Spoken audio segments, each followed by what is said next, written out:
Bonjour à tous, bienvenue dans cette nouvelle vidéo YouTube. Je suis très heureux de vous retrouver enfin sur le terrain pour vous présenter ma dernière acquisition, l'immeuble qui est derrière moi, donc un immeuble de 3 appartements. Je vais tout vous dire sur ce projet, je vais vous dire comment je l'ai trouvé, quelle fiscalité je vais avoir sur ce projet. On va regarder est-ce qu'il y a des travaux, la fiche financière, le crédit, enfin je vais tout vous dire en détail. C'est le but de ces vidéos YouTube assez complètes, j'espère que ça va vous plaire. Alors pour ceux qui ne me connaissent pas encore, je m'appelle Robin Aldin, j'ai investi dans l'immobilier depuis 2010. Voilà, on va dire qu'aujourd'hui j'ai 80 appartements à peu près, on n'est pas là pour se vanter. C'est une chaîne YouTube où je partage mes conseils et aussi mes galères, mes erreurs, parce que aussi on fait tous des erreurs. Donc le but de cette chaîne, c'est de se faire tous monter en compétences et de partager un petit peu mon expérience et mon quotidien d'investisseur. Je suis également aussi cofondateur et dirigeant de la société Projet Locatif qui accompagne des centaines et bientôt des milliers d'investisseurs à travers toute la France. On propose des investissements clés en main rentables sur tout le territoire français. On a aujourd'hui 150 conseillers qui sont tous des multi-investisseurs et qui vous proposent des projets rentables sur votre secteur et adaptés à votre situation fiscale. Donc regardez, vous avez le lien dans la description et puis n'hésitez pas si vous avez des questions. Allez, c'est parti, on va décrire un peu ce projet.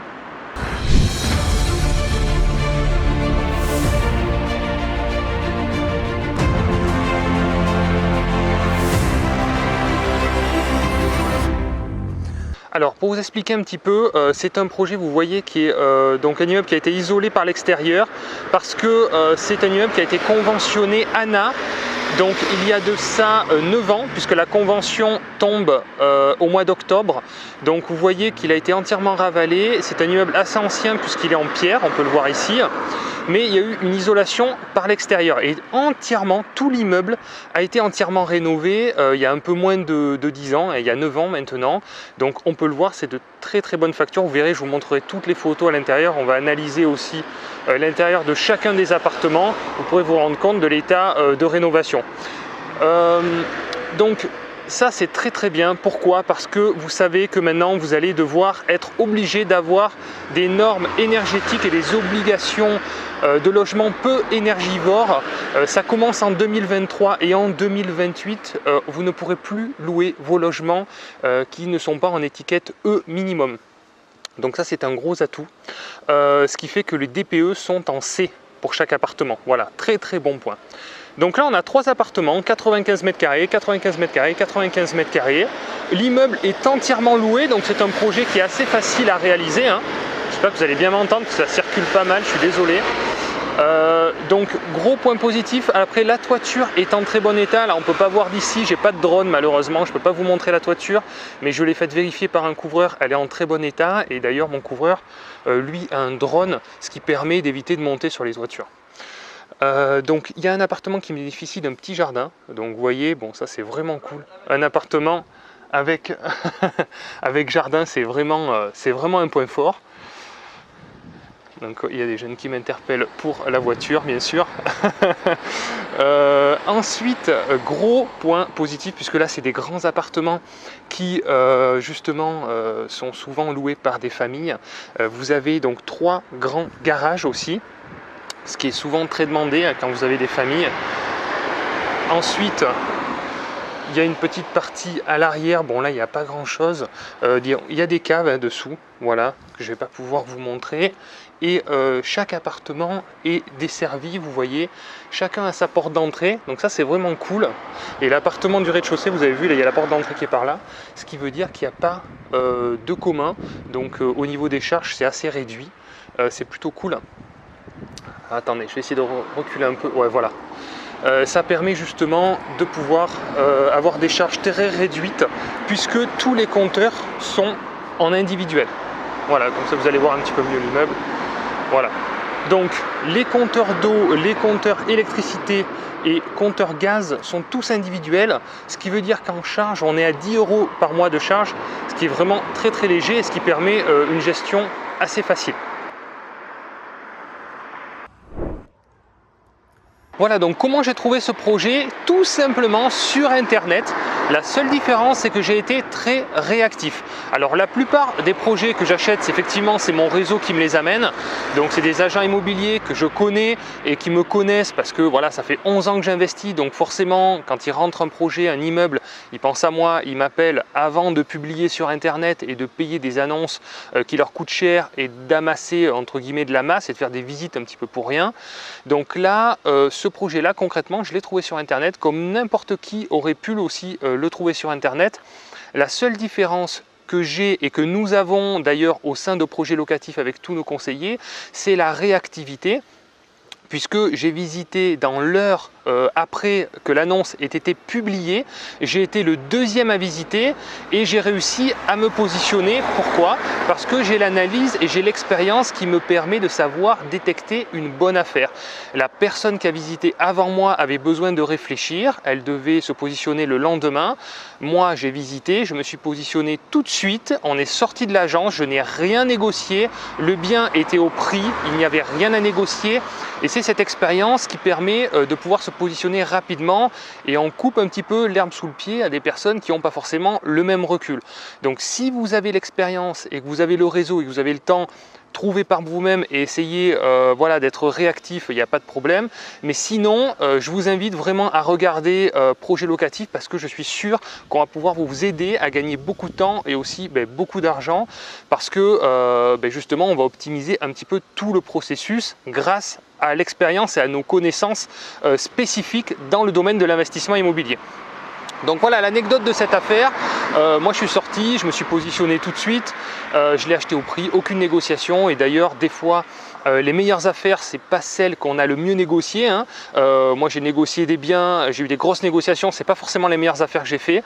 Voilà, négociation ne veut pas dire bonne affaire, il faut juste analyser, poser les chiffres et savoir justement analyser le projet tel qu'il est. C'est le prix ne veut pas forcément dire quelque chose, le prix a été fixé peut-être par le vendeur ou par l'agent immobilier, mais n'est pas en rapport des prix du marché. Voilà, donc c'est parti, maintenant on va aller dans mon bureau et je vous montre la suite qui est très intéressante. C'est parti.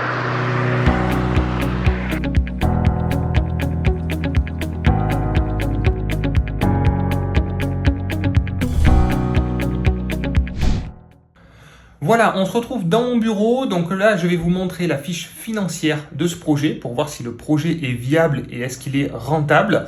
Donc on va regarder en détail les charges et bien sûr les revenus locatifs. Et je vais vous montrer aussi en détail chaque appartement, pièce par pièce, pour voir l'état général de l'immeuble. On va juger ensemble de cet état-là, sachant que c'est un immeuble qui a été entièrement rénové il y a de ça 9 ans grâce au conventionnement ANA, et les travaux éventuels à prévoir dans les années futures à plus ou moins long terme. Voilà, allez, c'est parti. Voilà, donc on va regarder ensemble les photos des appartements. Donc là, on est sur l'appartement du premier étage. Donc comme on peut voir déjà sur cette première photo qui dessert tout l'appartement, ça c'est des configurations que j'aime beaucoup, avec un couloir. Alors effectivement, on perd un peu de place quand on a des grands couloirs comme ça, mais pour une vie de famille en commun, c'est quand même très agréable puisque les pièces sont bien indépendantes les unes des autres. Et je trouve que quand on a des enfants et quand on a une vie où les personnes ne travaillent pas forcément avec les mêmes horaires, etc., c'est quand même agréable d'avoir de l'espace et d'avoir surtout des pièces bien cloisonnées, bien séparées. Donc je trouve que l'agencement est vraiment très bien. Alors parquet bois, effectivement, c'est un immeuble qui est ancien. Comme vous avez pu voir, la façade a été rénovée, donc effectivement il a un aspect beaucoup plus neuf. Mais à la base, c'est un immeuble qui est très ancien. Donc les appartements sont très grands, font 94 mètres carrés chacun. Voilà, donc voilà l'état des pièces, c'est vraiment en très très bon état général. On peut voir donc qu'il y a du double vitrage bien sûr sur tout l'immeuble. Alors je vous le dis, ça ne se voit pas sur les photos, mais les murs ont été isolés, vous l'avez vu, par l'extérieur. Donc il n'y a pas d'isolation sur l'intérieur, mais une isolation sur l'extérieur qui permet d'avoir un super DPE. On est en DPE-C, ce qui est très rare. D'ailleurs on arrive aux nouvelles normes énergétiques, donc je vous encourage à faire des travaux en ce sens-là. Et bien sûr, petit instant pub, si vous avez besoin d'aide, on a créé une société pour ça justement, parce qu'on sait très bien que c'est une galère un petit peu pour les investisseurs d'avoir les bons entrepreneurs qui comprennent les attentes des investisseurs, et on a créé donc la société Travaux Locatifs, qui est une société nationale, hein, et donc qui peut vous accompagner dans vos travaux. On peut vous soumettre des entreprises avec lesquelles on a l'habitude de travailler et qui comprennent les attentes des investisseurs. Donc n'hésitez pas à regarder dans le lien dans la description, vous avez notre site internet et tous nos conseillers peuvent vous aider. On a 150 conseillers sur la France qui peuvent vous aider à réaliser des travaux dans vos projets d'investissement immobilier. Voilà, j'en ai fini pour la pub. Ensuite, donc là on voit grand salon séjour, ça c'est vraiment super, c'est ce qui est très demandé maintenant. Bon, alors radiateur ancien en fonte, c'est très bien, il y a du parquet, il y a du charme. Rien à dire de particulier sur cette pièce. Le parquet est en très bon état. Pour moi, il n'y a rien à faire du tout sur cette pièce-là. Donc on va passer à la suivante. C'est une autre photo de la même pièce. Alors, on arrive sur la cuisine. Donc comme on peut voir, on est sur l'espace rez-de-chaussée. Alors la cuisine, pour moi, il y a quelques petites améliorations à apporter. Hein, c'est ce que j'ai prévu justement dans les travaux. En fait, le propriétaire a fait un petit mix entre de l'ancien et du moderne. Et je trouve qu'il ne manque pas grand-chose pour améliorer les choses et vraiment rendre cette cuisine beaucoup plus moderne et beaucoup plus adaptée aux attentes des locataires aujourd'hui. Excusez-moi, mon téléphone sonne, c'est en direct, il n'y a pas de problème. Alors ensuite, ce que je ferai dans cette cuisine. Alors le sol, franchement, moi j'y mettrais un PVC à clipser, ça coûte pas trop cher, c'est assez simple à poser. Et ça fait de suite un aspect esthétique beaucoup plus moderne. Donc toujours attention ici au niveau des portes-fenêtres, parce qu'il y a une épaisseur qui est limitée si on veut pouvoir ouvrir la porte-fenêtre, mais l'avantage avec le PVC à clipser, c'est que l'épaisseur est assez fine. Donc là, ce que je ferai, cette crédence, pour moi, elle est vraiment horrible. Donc moi, je recouvrirai cette crédence avec un carrelage beaucoup plus moderne. Alors vous savez, si vous suivez mes vidéos, je fais beaucoup du carreau de ciment. C'est pas cher, ça a un côté déco, mais ça peut être une crédence autre, assez moderne, assez déco. Bien sûr, changer cette hotte ici, qui est horrible. Ce meuble-là, avec ce plan de travail, ça n'a pas l'air terrible. Donc, alors, il y a la façade Bordeaux, donc il faut juste peut-être finir de mettre ici un champ. Et là, l'évier, j'enlèverai. Bien sûr, la gazinière, j'enlèverai. Je ferai un plan de travail jusque là-bas. À voir un petit peu comment ça se fait, on condamnerait ce placard là, mais je ferai voilà, un plan de travail avec un évier encastré et bien sûr le four, la plaque induction qui serait intégrée à la cuisine. Vous voyez, il n'y a pas grand chose à faire pour vraiment bien moderniser cette cuisine et la rendre beaucoup plus contemporaine. Ensuite, la salle d'eau, ben, c'est un peu le point noir, il y a deux salles d'eau qui sont un peu anciennes, vous allez voir. Donc là c'est pareil, alors c'est un peu compliqué de rénover les salles d'eau pendant que les locataires sont en place. Donc effectivement, c'est quelque chose qui sera fait dans un second temps, donc le budget, ça sera sûrement amené en fonds propres, hein, tout simplement. Donc pour une salle de bain comme ça, voilà, en faisant une douche à l'italienne, en faisant un petit peu de crédence, moi je fais la crédence, pardon, de la faïence jusqu'au plafond, avec un petit meuble là qui va bien, un radiateur sèche-serviette, quelque chose d'assez moderne. Allez, vous en avez pour 5 000 € maximum pour une belle salle d'eau équipée. Voilà, donc ça je le prévois à l'avance dans mon budget. Et voilà, on a une petite buanderie donc avec la chaudière qui paraît être en bon état. Donc tant que ça fonctionne, moi je suis parti pour les laisser. Hein, une chaudière qui fonctionne pour le peu de gain énergétique que ça fait, contrairement à ce qu'on vous vend, ça vaut pas forcément le coup de changer des chaudières. Hein. Faut savoir que le gain énergétique entre une ancienne chaudière à cheminée et une chaudière à condensation, il va y avoir un gain de 5% hein, d'économie d'énergie. C'est vraiment très très peu, contrairement à ce qu'on pourrait vous faire croire. Petit élément ici qui peut paraître rien, mais qui a toute son importance, c'est les descentes d'évacuation des eaux usées, qui est en fonte. Alors ça, c'est souvent problématique, donc vous tapez dessus, si ça sonne du métal, c'est que c'est de la fonte, et souvent, le problème, c'est que ça fait des fuites. Donc au bout d'un moment, on est obligé de les changer, de mettre du PVC. C'est des travaux qui sont un peu coûteux, mais qui sont surtout embêtants parce qu'ils font beaucoup de dégâts quand on doit changer ça, et puis il faut trouver les bons artisans qui acceptent de faire ça. Mais voilà, quand on a des descentes qui sont déjà changées en PVC, pour moi c'est un gros point fort. Alors, ensuite on passe à l'autre appartement, donc premier étage.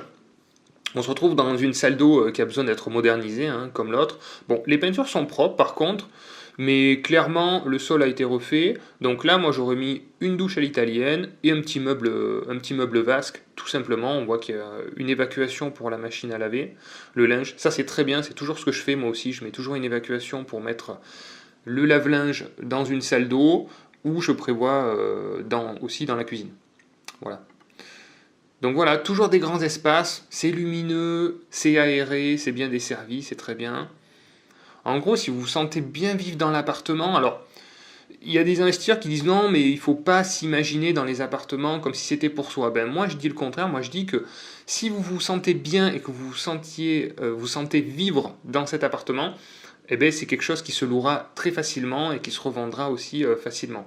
Par exemple, ça c'est typiquement ce genre d'immeuble qui peut se revendre à la découpe pour des acheteurs de résidence principale, parce que c'est des grands appartements où pas mal de personnes peuvent se sentir vivre. Pardon, j'ai du mal à trouver mes mots, on est tôt le matin. Je ne sais pas à quelle heure vous verrez cette vidéo, mais pour moi c'est tôt. Là, cette pièce, pour moi, rien de spécial, le sol n'a pas l'air extraordinaire, donc effectivement, peut-être à améliorer un peu le sol. Mais bon, voilà, pas chercher non plus, des fois le coût des travaux n'en vaut pas forcément la peine avec l'éventuelle augmentation de loyer que ça peut générer. C'est pas parce que vous allez refaire une tapisserie avec une couleur différente que vous allez louer plus cher. Donc faites attention aussi à ça. La cuisine, on se retrouve dans la même problématique. Franchement, ce carrelage, le sol il est bien. Le sol, il n'y a rien à dire, moi je le laisserai, et je ferai un plan de travail avec une cuisine totalement encastrée, et ce blanc, là, je remettrai quelque chose de plus moderne. On se rend compte que la chaudière, par contre, date un petit peu plus, donc là, forcément, c'est pas quelque chose c'est quelque chose qui va être à prévoir hein, dans les années à venir. Et les volets roulants sont tous manuels, donc moi j'ai souvent des problèmes avec les volets roulants manuels, les locataires les bloquent, il faut faire des réparations, c'est souvent embêtant.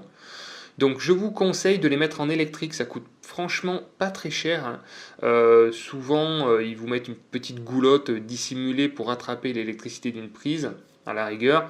Et franchement il n'y a plus aucun problème une fois qu'on les a électrifiés. Donc moi je sais qu'à chaque fois que j'ai un problème sur un volet roulant manuel, au lieu de le réparer, en fait je le répare mais je fais poser en même temps un moteur. Voilà la deuxième partie, donc on se rend compte que voilà, l'ancien propriétaire a fait une partie, on va dire, mais pas la totalité. Voilà, bon, pourquoi pas, ça marche, ça se loue, c'était quand même des loyers conventionnés assez bas, donc dans sa stratégie, je trouve qu'il a quand même très bien entretenu l'immeuble, et il a fait quand même ce qu'il fallait pour que ça se loue quand même facilement à des gens corrects. Toujours pareil. Donc là, petit détail, je ne sais pas si on le voit, non on ne le voit pas justement, on ne voit pas le plafond. Quand vous avez une chaudière dans une cuisine, vous ne pouvez pas mettre de VMC, voilà, donc ça attention c'est interdit, hein, ça vous fait une erreur gaz, je crois que c'est catégorie 2 ou 3, donc c'est danger immédiat, donc attention, ou une hotte qui a une aspiration sur l'extérieur. Pourquoi? Parce que l'aspiration pourrait éventuellement aspirer les gaz brûlés et intoxiquer les locataires. Voilà, donc ça c'est obligatoirement une hotte à recyclage. Hein. Faites attention si vous faites des travaux et que vous avez une chaudière. Et pas de VMC dans une cuisine équipée d'une chaudière. Voilà, petit point technique mais qui a son importance. Bon voilà, là c'est la partie salon. Alors là on voit la voie ferrée, voilà c'est une chambre. Alors c'est pas mal, il y a deux fenêtres, hein, donc c'est assez lumineux. Bon, rien à dire hein, sur cette chambre, rien de particulier.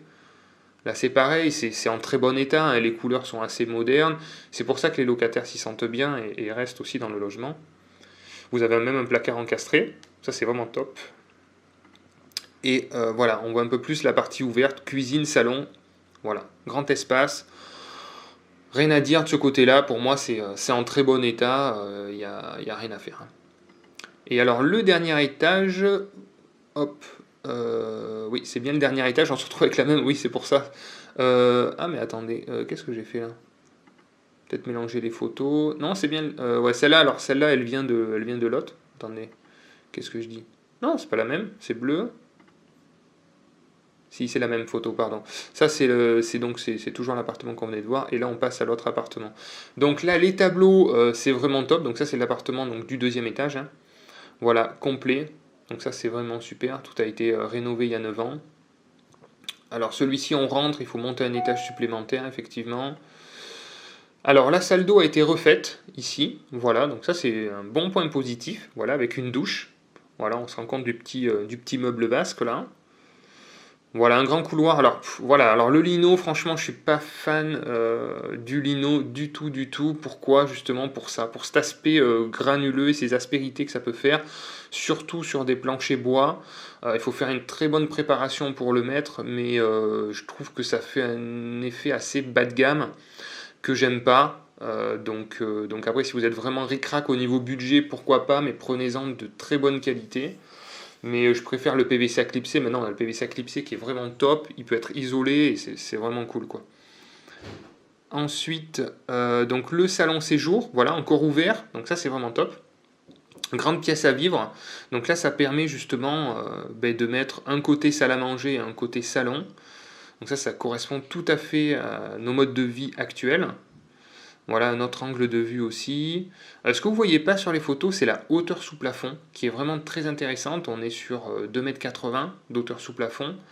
Donc c'est vraiment top. Et point important, quand vous avez des parquets bois comme ça, donc ça j'ai bien vérifié avec le propriétaire, et il a fait justement subventionner aussi ces travaux-là, c'est l'isolation d'interplancher. Parce qu'un plancher bois, vous avez l'impression d'habiter avec dans la même maison en fait, parce qu'on entend tout, hein, dès que quelqu'un marche, tout résonne. Alors là en plus c'est des familles avec enfants, donc imaginez la gestion locative si les interplanchers n'étaient pas isolés. Donc là effectivement il y a un placo avec de l'isolation qui a été mis et qui permet justement une bonne harmonie de l'immeuble. Ensuite, on atterrit dans la cuisine, voilà, qui est assez bien faite, hein. Là, j'ai pas grand chose à dire, qui est assez moderne. La chaudière est en bon état. Voilà. À part encore une fois le lino, bon, ok. Donc là, on a une chambre, pareil, très bon état. Et le salon sous un autre angle. Voilà. Donc maintenant, je vais vous montrer la fiche financière de ce projet. Alors, hop, allons-y, je la fais apparaître par là. Voilà. Alors, c'est un immeuble de 3 F4, comme vous avez pu voir, de 95 mètres carrés chacun. Vous avez donc, alors le prix d'acquisition, frais d'agence compris, le voici, 236 600 €. Alors, effectivement, comment ça s'est passé avec cette acquisition? J'ai vu l'annonce, alors là pour le coup sur Internet. C'est pas un contact que j'avais encore perso. Donc ça m'arrive à peu près 50% du temps, c'est des contacts perso et 50% c'est des biens que j'arrive à trouver sur internet. Voilà, donc ce bien-là a été visité avant moi, voilà, 1 heure avant, mais la personne avait besoin de réfléchir et voulait peut-être se positionner demain ou après-demain, enfin bon, etc. Le lendemain, il ne savait pas se positionner. Moi, j'ai visité, évidemment, en sortant, je lui ai dit, on va tout de suite signer l'offre au prix, sans aucune négociation. Je n'ai effectué aucune négociation sur ce prix, parce que pour moi, l'immeuble est de qualité. Alors, vous allez voir, la rentabilité, elle n'est pas non plus extraordinaire. Voilà, on a 21 000 € de revenus locatifs. Mais il y a aussi une éventuelle peut-être plus-value à la revente. Il y a une qualité aussi de bâtiment, une passivité de gestion. Donc vous me connaissez maintenant si vous me suivez. J'adore ça, j'adore en fait la passivité aussi. Donc je suis prêt à payer un peu plus cher pour plus de tranquillité et continuer à développer mon patrimoine. C'est ma stratégie. Et je pense que c'est le bon angle à avoir pour pouvoir avoir un parc immobilier important. Donc je n'ai rien négocié du tout et j'ai même promis à l'agence de lui laisser la gestion. Voilà, parce qu'ils étaient débordés de demandes. Et effectivement c'est un peu la loi de l'offre et la demande, hein. Donc dans n'importe quel business en fait, quand vous avez énormément de demandes et peu d'offres, l'agent immobilier était en position de force. Donc forcément, moi je me plie aussi à ces demandes et à ces exigences. Donc il n'y a pas de souci, je leur laisserai la gestion. Il m'a priorisé, je ne sais pas si ça se dit dans cette affaire, me donner la priorité. Et donc je sais être reconnaissant aussi là-dessus. Voilà, le client n'est plus roi aujourd'hui, malheureusement, il y a trop de demandes, il y a beaucoup d'investisseurs, donc sachez que si vous regardez cette vidéo et que vous voulez acheter de l'immobilier locatif et faire des affaires rentables, vous n'êtes plus roi, c'est les vendeurs qui sont en position de force, et donc il faut plutôt faire profil bas et savoir écouter et savoir aussi éviter de trop négocier quand ce n'est pas possible pour éviter de rater trop d'affaires. Voilà, donc ensuite, donc 17 000 € de frais de notaire, un peu de travaux, donc vous avez vu, donc j'ai un locataire qui m'a demandé une clim dans un couloir, je vais lui mettre parce que, voilà, j'achète, donc je vais financer ça par la banque, et je vais moderniser les 2 salles de bain. Un peu de frais d'hypothèque, on arrive sur un coût total de projet à 280 000 €. Je mets 10 000 € d'apport sur ce projet. L'apport est assez faible. Attention, l'apport est monnaie courante maintenant, hein. Voilà, il va falloir vous y faire. Si vous voulez passer à l'action, il va falloir prévoir toujours un peu d'apport. Normalement, il y avait un peu plus d'apport de prévu, mais comme c'est un bien qui est entièrement loué, ils ont accepté, effectivement, la banque a accepté de me faire un apport un petit peu plus réduit. Alors ensuite, en revenu locatif, on a ça actuellement, voilà, 21 000 € annuels, sachant que les 3 loyers sont des loyers conventionnés, ANA, avec une convention ANA qui va s'arrêter au mois d'octobre, donc là dans très peu de temps, et je vais pouvoir, à la remise en location, louer un petit peu plus cher. Alors, c'est des appartements, si je modernise un petit peu les cuisines et que je refais les salles de bain, je pense que c'est des appartements qui peuvent se louer assez facilement, entre 630 et 650 voilà, euros par mois. Donc on a une évolution de loyer qui est possible. Il faut que j'injecte un petit peu, vous avez compris, pour les travaux, mais on a un potentiel évolutif voilà, de 3-4 000 € annuels. Après, on a la taxe foncière de 3 000 €, pas de copropriété, bien sûr, puisque c'est un immeuble complet. L'assurance propriétaire non occupant, bon, je l'ai un petit peu minimisé, mais bon, on devrait, ce n'est que 3 appartements, mais assez grands. La gestion locative, bien sûr, que j'ai prévue. La garantie des loyers impayés, alors là, qui sera gratuite, puisque c'est des locataires qui sont assujettis à la garantie Visale, donc qui est totalement gratuite. Et le crédit immobilier. Donc on arrive voilà, sur un coût total de charge de 21 160 €. Et alors on est en équilibre financier, voilà, un cash flow de 8 €, c'est pas fou, mais l'intérêt de ce projet, bien sûr, c'est le remboursement du capital. Il y en a plein qui me disent dans les messages, ouais mais t'as pas de cash flow, comment ça se fait et tout. Alors ok, au début j'achetais avec plus de cash flow, mais plus de risques, plus de turnover, plus de gestion, etc., etc. Moi maintenant, je cherche de la passivité et je cherche surtout à rembourser mon capital, parce que pour moi, le premier effet d'enrichissement, c'est le remboursement du capital. Arrêtez de croire sur Internet que vous allez vivre toute l'année au soleil avec du cash flow. Il faut arrêter. Le cash flow vous sert à entretenir le bien, à vous faire un petit peu de trésorerie, mais vous n'allez pas vivre du cash flow, à moins de faire de la location saisonnière, mais c'est pas le même boulot, c'est pas la même implication.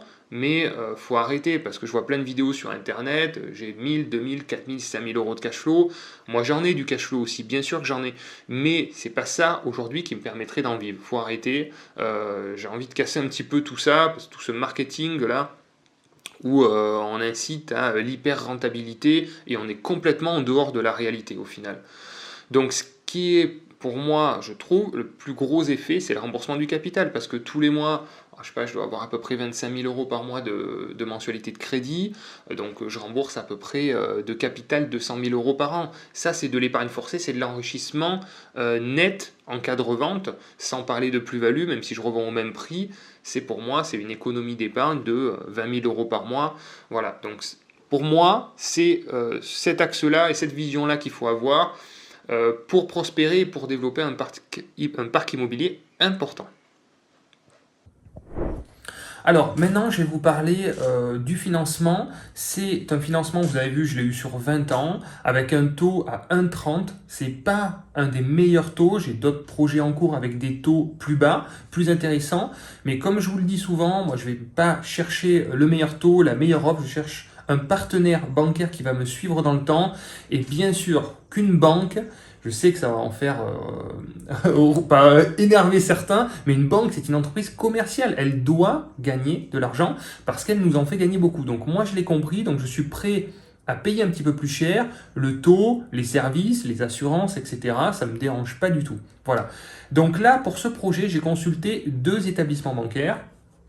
Et j'ai eu une réponse positive, heureusement, et j'ai eu une deuxième réponse négative. Voilà, donc tout ça pour vous dire que c'est pas parce que j'ai, je pense quand même, une bonne situation, mais j'ai des encours qui sont importants, etc., qui ne sont pas appréhendés et vus de la même façon suivant les banques. Donc, ne vous arrêtez pas à une banque, je vous le dis souvent, faites plusieurs banques. Là, j'ai fait que 2 banques parce que c'est un projet qui est pour moi facile à financer parce qu'il était entièrement loué avec de la récurrence de revenus. Mais sur d'autres projets, je consulte 3, 4, 5 banques assez facilement malgré ma situation que je pense assez favorable. Voilà, donc au niveau du financement, c'est pour vous dire, c'est pas le tapis rouge, hein, voilà, on est des investisseurs, on n'est pas les meilleurs profils. Le crédit immobilier, les banques ne gagnent pas forcément énormément d'argent avec le crédit immobilier, il faut le savoir. Elles gagnent de l'argent avec tous les services annexes. Et là, c'est une nouvelle banque avec des nouveaux partenaires. Donc, je sais que d'ailleurs, ils me suivent sur YouTube, donc je leur passe le bonjour. Et je les remercie pour leur implication, puisqu'ils sont mis à 2 pour défendre mon dossier au comité, puisque maintenant, ça part toujours en comité par rapport aux encours, etc., etc. Donc, ils se sont battus pour mon dossier, donc je les remercie. Et il faut être sympa avec nos amis banquiers parce que les dossiers d'investissement locatif, c'est des dossiers qui sont embêtants à monter, qui sont longs, qui sont fastidieux. Ils ont beaucoup de dossiers de résidence principale qui sont beaucoup plus simples à faire financer. Donc pourquoi ils s'embêteraient avec nous si en plus on n'était pas sympa avec eux? Voilà un petit peu l'angle d'approche. Ensuite, je vais vous parler un petit peu de la fiscalité.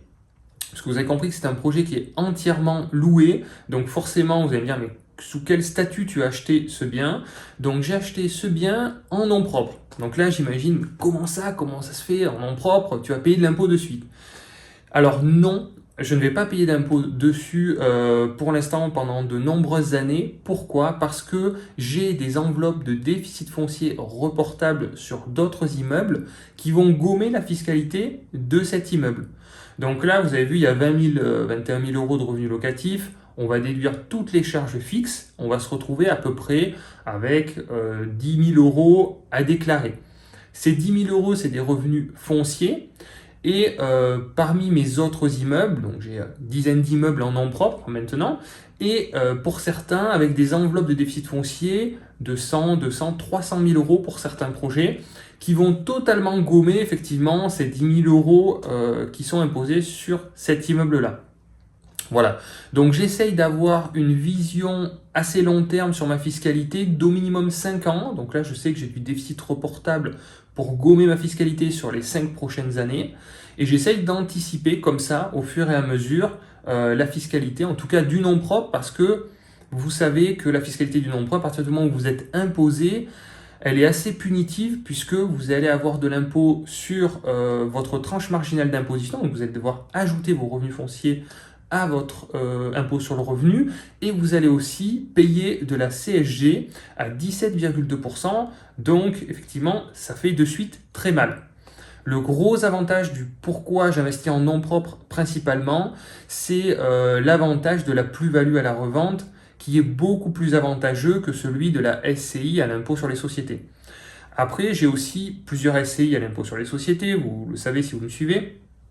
Parce que dans certains cas, sur des immeubles un peu plus importants et que j'achète des fois en association, j'achète avec ce statut qui permet la maîtrise de la fiscalité et qui est encapsulé à part, c'est une société à part, hein, la SCI LIS, et qui permet justement d'avoir une vision claire sur son impôt sur le revenu et de prendre des revenus de la SCI quand on l'a décidé. Donc une maîtrise de la fiscalité dans le temps qui est très intéressante.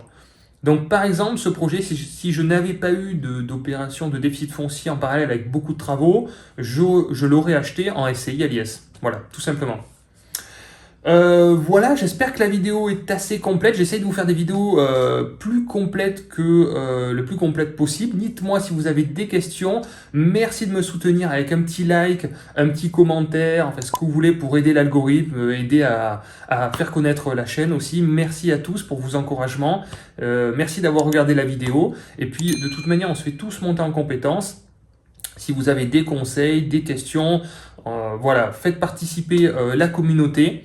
Et puis sinon, je vous dis à très vite pour de nouvelles vidéos. Pensez à vous, pensez à votre avenir, pensez à votre famille et passez à l'action surtout. Ne restez pas que derrière votre écran. Merci les investisseurs et puis à bientôt pour de prochaines vidéos. Ciao, ciao.